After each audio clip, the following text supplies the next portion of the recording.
નમસ્કાર મિત્રો, આપણું હાર્દિક સ્વાગત છે આપણી યુટ્યુબ ચેનલ ગુજુ સ્ટારમાં।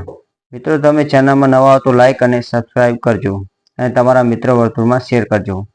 મિત્રો, આજે આપણે વાત કરીશું કેન્દ્ર સરકારની ભરતી વિશે, જે સ્ટાફ સિલેક્શન કમિશન દ્વારા લેવામાં આવતી હોય છે, જેમાં હાલ જ કોન્સ્ટેબલની એટલે કે જેડીની પદ ઉપર ભરતી મોટા પાયે થવા જઈ રહી છે, જેમાં BSF, CISF, CRPF, SSB, ITBP, AR, SSF અને एनसीबी।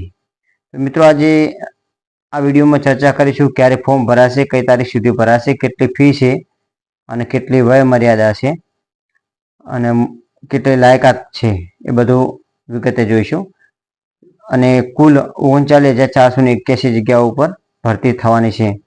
તો મિત્રો, ચાલો આપણે ઓફિશિયલ નોટિફિકેશન જોઈએ।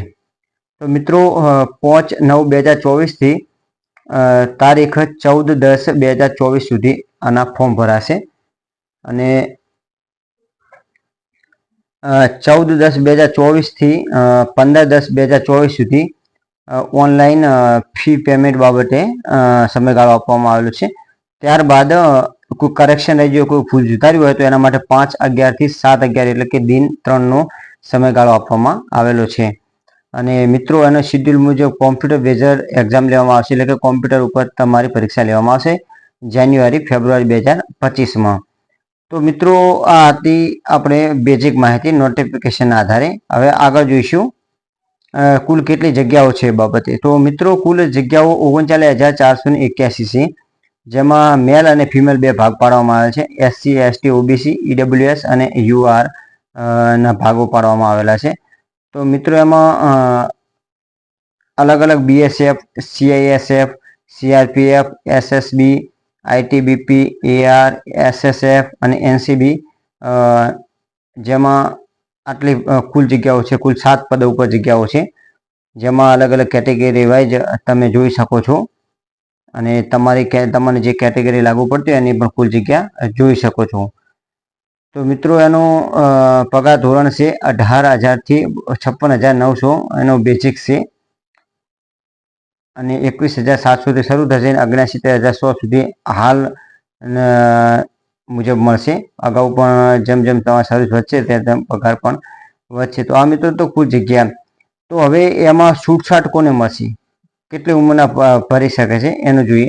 એક તો પહેલા ભારતીય નાગરિક હોવો જરૂરી છે, એ જ આમાં ફોર્મ ભરી શકે છે। અધરવાઇઝ કોઈ અધર કન્ટ્રીથી આવેલો કોઈ વ્યક્તિ આમાં ફોર્મ ભરી શકતો નથી। તો મિત્રો, કેટલી ઉંમર જોઈશે તો જોઈએ તો ઉંમરની સ્થિતિ 1/1/2025ની રહેશે।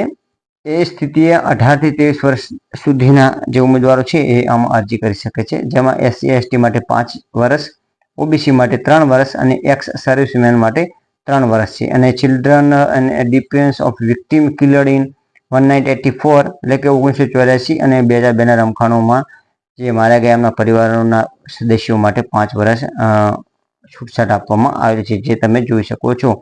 અને એઝ એ રિલેક્શનમાં પણ 8 વર્ષ અને 10 વર્ષ છે, જેમાં રમખાણોમાં માર્યા ગયેલા સભ્યો માટે જ છે। તો મિત્રો, અહીંયા ઉંમરમાં જે છે તે છૂટછાટ આપવામાં આવેલી છે કેટેગરી વાઇઝ, જેમાં તમે જે કેટેગરીમાં આવતા હો એ મુજબ તમને છૂટછાટ મળશે। હવે આગળ આપણે નોટિફિકેશન જોઈ શકો, જેમાં સૂચનાઓ આપવામાં આવી છે, જેનો તમે વ્યવસ્થિત અભ્યાસ કરી અને ફોર્મ ભરવા સમય તમને ઉપયોગી આવશે। એટલે મિત્રો, તમારે ફોર્મ ભરવા માટે નજીકના સાયબર કાફેનો સહારો લેવો પડશે અને એમને બહુ અનુભવ હશે, એ મુજબ તમને ફોર્મ પણ ભરી આપશે। તો આ મિત્રો, આમાં એનસીસીના પણ માર્ક્સ ઉમેરાતા હોય છે, જેમાં એનસીસીના C30, B30 અને A30, એટલે કે C30 હોય તમારું ફાઇનલ તો 5%, B30 હોય તો 3% અને A30 હોય તો 2%। અને આ 30 તમારે 1/1/2025 પહેલાં ઇસ્યુ થયેલ હોવું જોઈએ, એના પછી ઇસ્યુ થયેલ હશે તો એ વેલિડ ગણાશે નહીં। અને આ 30 એમના માટે અવેલેબલ નથી, એટલે કે એક્સ સર્વિસમેન હશે ને પોતાની જગ્યા ઉપર અરજી કરી છે તો એમના માટે આ 30 ગણાશે નહીં, એટલે કે લાયકાતમાં એમને ગુણ મળશે નહીં। તો મિત્રો, આમાં એનસીસી C30, B30 અને A30ની વાત થઈ। હવે એની ફી જોઈએ તો 100 રૂપિયા ફી છે, જેમાં SC ST એક્સ સર્વિસમેનને ભરવાના થતા નથી. આના સિવાયના તમામ લોકોને ₹100 જનરલ ફી ભરવામાં થશે. તો મિત્રો આ એપ્લિકેશન કરેક્શનની ડેટ આપણે જોયું અગાઉ, એમાં 5/11 થી 7/11 કે દિન 3 માટે ફરીથી તમારે કોઈ ભૂલ થઈ તો સુધારવા માટે તમને 3 દિવસનો સમય આપવામાં આવશે. અને એક એની ફી કદાચ પણ હોઈ શકે છે, જે અંદર ઉલ્લેખ હશે આપણે જોઈશું આગળ જતા. જેમાં મિત્રો ફી છે ₹200 ટુ ₹200 ઓનલી, એટલે કે ₹200 પૂરા છે. અને જો તમે પહેલી વખત સુધારતા હો તો કરેક્શન છે રીસબમિટ કરવાનું તો ₹500 પણ ફી રાખેલી છે. તો મિત્રો આ હતી આપણે કરેક્શન અને ડેટની વિશેની વાત. તો મિત્રો આમાં અલગ અલગ સેન્ટરો પણ આપવામાં આવેલા છે, જેમાં એક્ઝામ કયા સેન્ટરમાં લેવામાં આવશે તો કુલ 1 2 3 4 5 6 7 સેન્ટરો ઉપર કુલ એક્ઝામ લેવામાં 7 ને 1 8 9 સેન્ટરો ઉપર એક્ઝામ લેવામાં આવશે. એમાં જો ગુજરાતની આપણે વાત કરીએ તો અમદાવાદ, ગાંધીનગર, મહેસાણા, રાજકોટ, બરોડા અને સુરત આટલા સેન્ટરો ખાતે તમારી પરીક્ષા લેવામાં આવશે. મિત્રો પહેલા લેખિત પરીક્ષા હશે, જેમાં કુલ 80 પ્રશ્નો પૂછાશે. દરેક પ્રશ્નના 2 માર્ક્સ હશે, એટલે કુલ અને 60 મિનિટનો સમય આપવામાં આવેલો છે. જેમાં પાર્ટ એમાં જનરલ નોલેજ અને રિઝનિંગ હશે, બીમાં જનરલ નોલેજ અને જનરલ અવેરનેસ વિષય હશે, સીમાં એલિમેન્ટરી મેથેટિક્સ એટલે થોડું ગાણિતિક વિજ્ઞાન હશે, બીજગણિત ટાઈપ હશે, અને પાર્ટ ડીમાં ઇંગ્લિશ હિન્દી બંનેના હશે પ્રશ્નો. તો મિત્રો આ જોઈએ તો લેખિત પરીક્ષામાં કુલ 80 પ્રશ્નો પૂછાશે, દરેકના 2 માર્ક્સ છે, એટલે કે કુલ તમારે દરેક 2 લેખે 40, એટલે દરેક પાર્ટમાં 40 માર્ક્સનો પાર્ટ હશે. કુલ 4 પાર્ટ છે. તો મિત્રો આમાં પાસ થવું ફરજિયાત છે. જેમાં કુલ 13 ભાષાઓમાં આવશે, જેમાં ગુજરાતી, અસમ, બંગાળી, કોનાક, મલયાલમ, મણિપુરી, મરાઠી, ઉડીસા, પંજાબી, તમિલ વગેરેમાં. અને મિત્રો 0.25 એના નેગેટિવ માર્ક્સ છે. અને આ જે એક્ઝામ છે એ કોમ્પ્યુટર પર લેવામાં આવશે, કોમ્પ્યુટર બેઝડ હશે.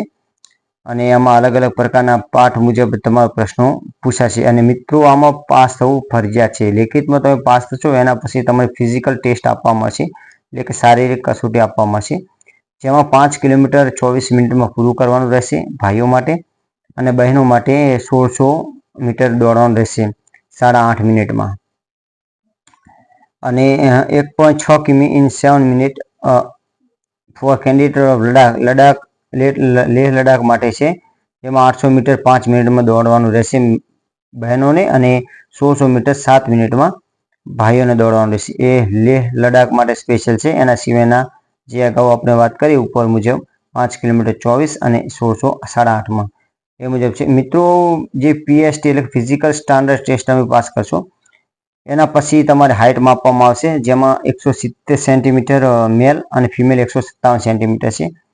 જેમાં શિડ્યુલ કાસ્ટની છૂટછાટ આપવામાં આવેલ છે, જેમાં 162.5 મેલ, 150 ફિમેલ. અને એ મુજબ તમે જોઈ શકો છો કે કેન્ડિડેટ જે શિડ્યુલ ટ્રાયબલ છે નોર્થ એટલે કે ઉત્તર ભારતીય જે છે એને 157 અને 147. એના સિવાયના લેફ્ટ વિંગ એક્સ સર્વિસમેન જે છે એમના 160 થી 147 છે. કેન્ડિડેટ ફોલિંગ ઓફ કેટેગરી એટલે કે અમુક જે સ્પેશિયલ જમ્મુ કાશ્મીર, હિમાચલ પ્રદેશ, લેહ લડાખ જેવું પર્વતીય વિસ્તાર છે એમાં 165 થી 155, અને એના સિવાય નોર્થ ઇસ્ટર્ન 162 152. તો મિત્રો આમાં અલગ અલગ પ્રકારની છૂટછાટો આપવામાં આવેલી છે.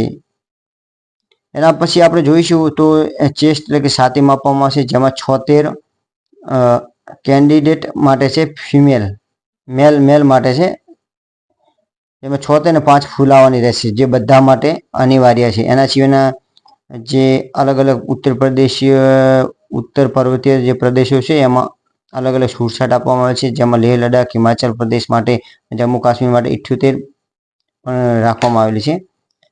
North eastern state of Arunachal Pradesh, Manipur, Meghalaya, Mizoram, Gorakhpur ટેરિસ્ટર administrator GTA એમાં 77/5 એટલે કે તમારે આથી સાથે પડેલો હોવો જોઈએ, પણ 5નો ફુલાવો અનિવાર્ય છે. 76ની જગ્યાએ 80 પડેલો હોય તેમ છતાં 5 ફુલાવવી જરૂરી છે, એટલે કે 85 થવી જોઈએ.